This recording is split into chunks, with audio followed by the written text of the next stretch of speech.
E o que Jesus está dizendo quando ele ensina o Evangelho é que a porta é estreita, o caminho é estreito, são poucos os que acertam, poucos os que entram. O Evangelho nunca foi maioria, nunca será maioria, nunca será um grande poder, nunca será uma grande força humana, nunca será uma potestade. Quando o que vocês chamam de Evangelho vira um grande poder, grande riqueza, grande potestade, grandes capacitações de dominação, de determinação, de legislação, de definição de quem é quem na sociedade, já não é mais evangelho, já virou outra coisa, já perdeu o seu próprio significado, segundo Jesus, segundo o evangelho. Já virou cristianismo, não mais evangelho. Já virou religião, não mais caminho, verdade e vida.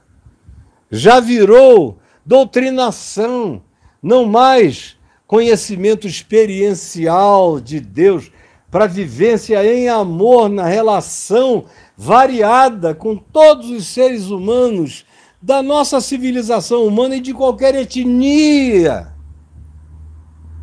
Mas quando, no entanto, alguém ou alguns a vivem assim, se ouve aquilo que os demônios tiveram que dizer de Paulo, lá em Éfeso, quando os exorcistas ambulantes, filhos de um subsacerdote chamado Seva, foram expulsar um demônio lá na cidade de Éfeso, na Ásia Menor, e Paulo estava presente pregando a palavra e muita gente se convertendo para todo lado, uma coisa linda se manifestando, e eles viram Paulo meramente com a palavra, sem nenhum tipo de manifestação histriônica, histérica, grotesca, assim parecido com Jesus, cuja voz não se ouvia na praça gritando, batendo lata, ao contrário, com as mesmas características de Cristo Jesus, viram os demônios fugindo, e eles eram exorcistas,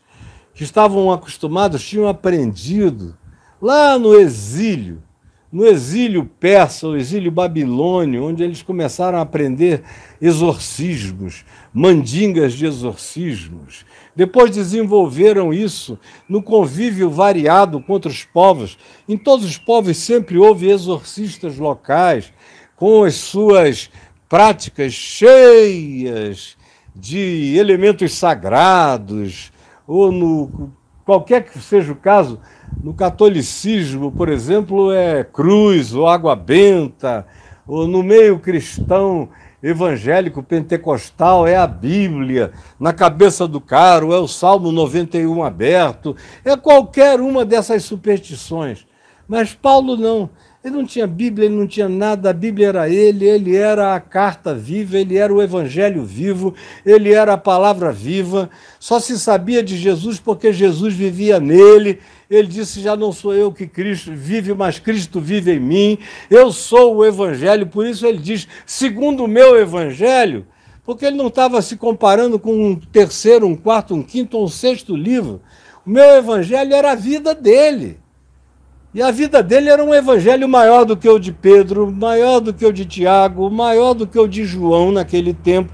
Era um evangelho mais dilatado do que o de todo mundo. Era um evangelho com mais Jesus, com mais Cristo, do que se encontrava praticamente na vida de qualquer outro. E quando aqueles exorcistas viram como a palavra simples de Paulo expulsava demônios para todos os lados, e que era no nome de Jesus que ele dizia, sai dele. E os espíritos malignos saíam fugindo e correndo, foram tentar expulsar demônios em nome de Jesus também, na superstição sacralizada. E chegaram na casa de um possesso lá em Éfeso e disseram, sai dele em nome de Jesus, a quem Paulo prega. E os espíritos que estavam dominando aquela pessoa humana oprimida, disseram, nós conhecemos a Jesus e sabemos quem é Paulo. Nós conhecemos a Jesus e sabemos quem é Paulo. Mas vós quem sois? Mas vós quem sois?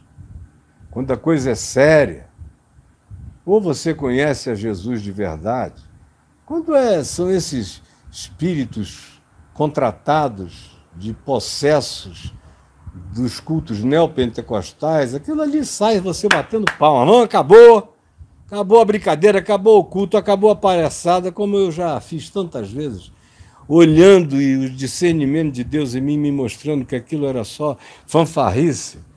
Eu já tive a ocasião de dizer, minha filha, você está com a calcinha toda de fora, levando na mesma hora, endemoniada. Vamos levantar e acabar com a palhaçada, com o teatro aqui. Em nome de Jesus, a quem Paulo prega, sai dele. Eu conheço a Jesus, ou conhecemos a Jesus, disseram os demônios, e sabemos muito bem quem é Paulo. Aliás, os principados e potestades sabem quem é essa pessoinha. Sabem que é o ser mais revolucionário andando aqui entre vocês.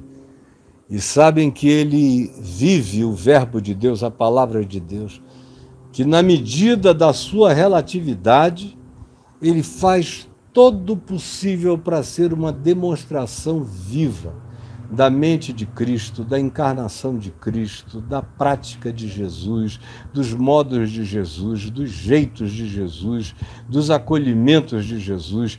Isso é evangelho e só isso é evangelho, e é por isso que Paulo diz que eu e você precisamos aprender a nos tornar cartas vivas de Cristo Jesus. Virar os macários, quando a gente se torna isso, então a gente se saliniza em gosto, em sabor, e a gente dá tempo ao mundo. A gente preserva o mundo de putrefação, alguns poucos, vivendo o evangelho. O eco disso aqui vai longe, alcança pessoas, traz reflexão, muda pensamentos, faz com que novas decisões se estabeleçam.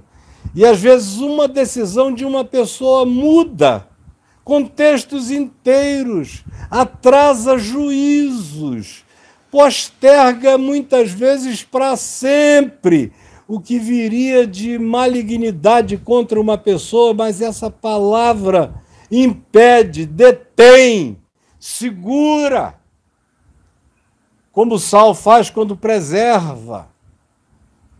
Embora produza as suas próprias ardências, embora, em havendo ferida aberta, arda, mas arde terapeuticamente, e aquele que é objeto desse toque sabe que está sendo tratado, curado, terapeutizado, e fica com sede, com sede, com sede.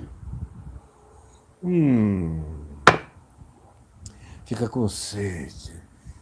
Não sabe nem por que está com tanta sede espiritual, sede de Deus, sede de verdade. De onde é que está vindo isso? Por que eu estou sonhando com essas coisas? Por que eu estou fibrilando com o meu coração desejoso do que eu não sei nem o que é? Mas vai acontecendo quando as pessoas vão tendo contato com a salinidade verdadeira do gosto do Evangelho na vida de um, de dois, de três, de quatro, onde Jesus disse, eu ali estou no meio deles. Ou como Paulo disse, seja sempre a vossa palavra temperada com sal, para que as pessoas provem o gosto da existência de vocês, da fala de vocês, dos pensamentos de vocês, dos comportamentos de vocês.